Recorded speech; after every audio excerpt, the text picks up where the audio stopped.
We don't have a lot of leeway on that at all, other than the local supplement. That's where we cut. The state has reduced our money for teachers' days by 6. We reduced the employees' compensation by 6 days.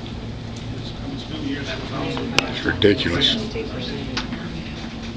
Those are, don't have a whole lot of leeway on that schedule at all, other than the local supplement in there. So based on their certifications and their experience, the state does pay them. They also tell us the percentage of the retirement contributed and the amount of insurance cost is going to be, and they say how much the employees pay and how much we pay. We don't have a whole lot of leeway in those areas.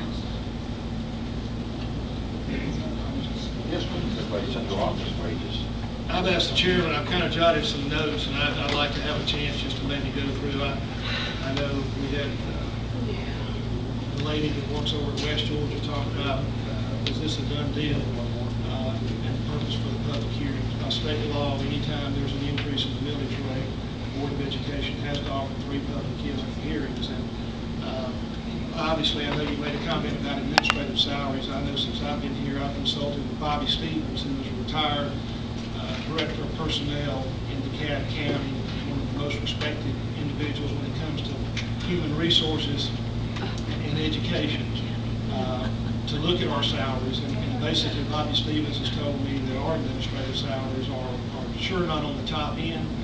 Matter of fact, they might even be on the low end, to be honest. $132,000 a year? Could be lower. Yeah, he's making $132,000 a year. Don't forget that 8,000 in travel expense too. When we hear what we have to say, please be respectful. Be respectful while you were speaking. Also, you talked about tightening our belt. I feel like over the last 2 years, we've made some decisions that have proven that this school system is willing to tighten their belt and make some very difficult decisions to try to operate a school system that will provide our students with a quality education.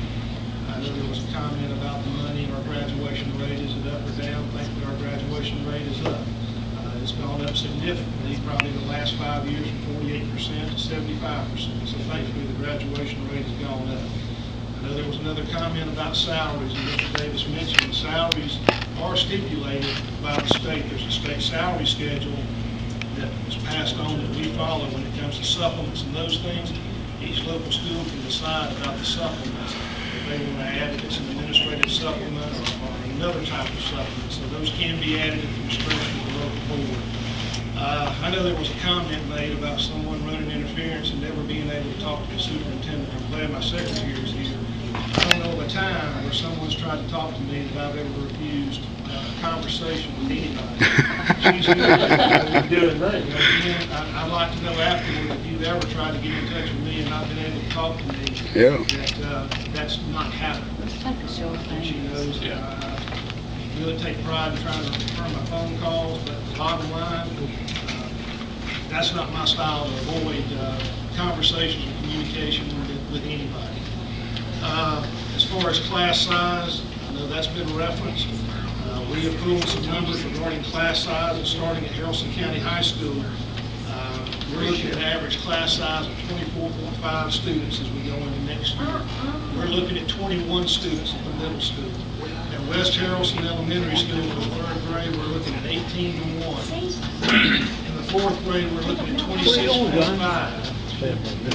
In the 5th grade, we're looking at 29. At Buchanan Elementary School for the 3rd grade, there's 18 to 1.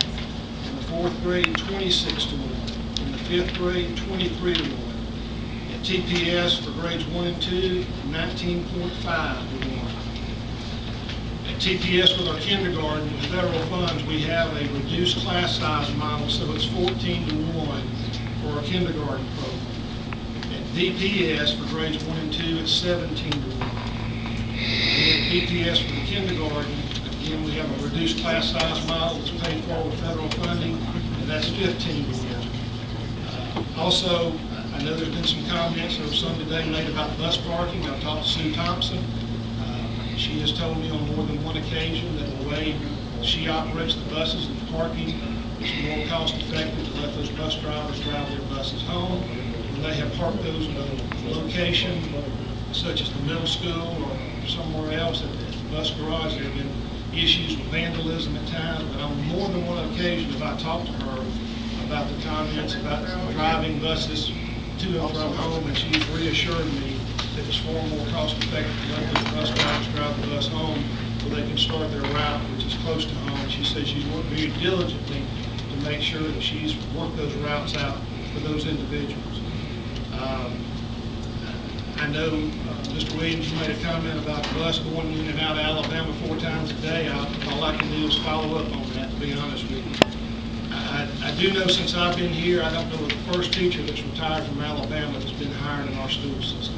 I'm sure not here to tell you that we don't have retired educators from Alabama that are working in our school system. We've had some since I've been here that have invested with 10 years and then they've retired from Georgia. And I don't know of one individual that's been hired since I've been here that's retired from Georgia. Alabama, I'm sorry. Also, I know a comment was made about the fact that I don't live in Haralson County, and I'd like to address that. For 19 months, I drove back and forth from Valdosta. My family was in Valdosta.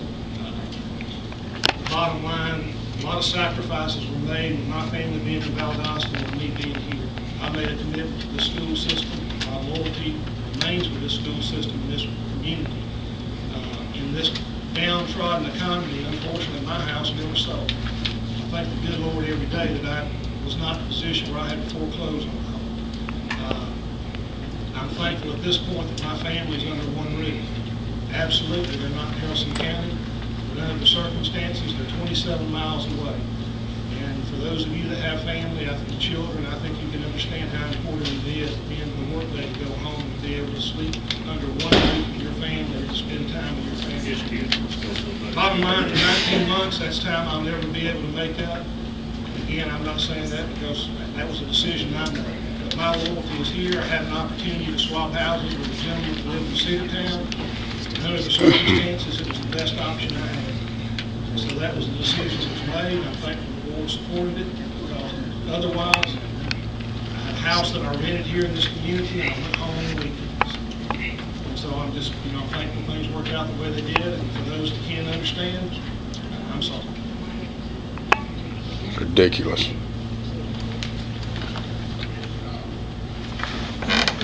But he said he was sorry. Yeah, he's sorry, all right. This past year, the board adopted if you're not a student of an employee that works in the Haralson County School System, you would have to pay $8,000 for those students or residents in the state of Alabama. As some of you suggested, we've got to follow up on that in December, and we'll actually decide then whether or not students and employees coming 2011, 2012 school year would have to pay an out-of-state tuition. And that time in December, you'll be able to see the actions the board is moving forward. This is the first time that a board has actually set a tuition of $8,000 for an out-of-state student. And the administrators have been instructed to monitor that. If an individual attempts to are successful in giving us information that shows they live here when they don't, they're just being deceitful, and we can't keep everybody honest. We're making an honest effort to be honest. We ask for information, hopefully we'll identify the fact that they don't live here in the state. This time, a little after 6:30, go ahead and conclude this public hearing. We appreciate each one for coming out and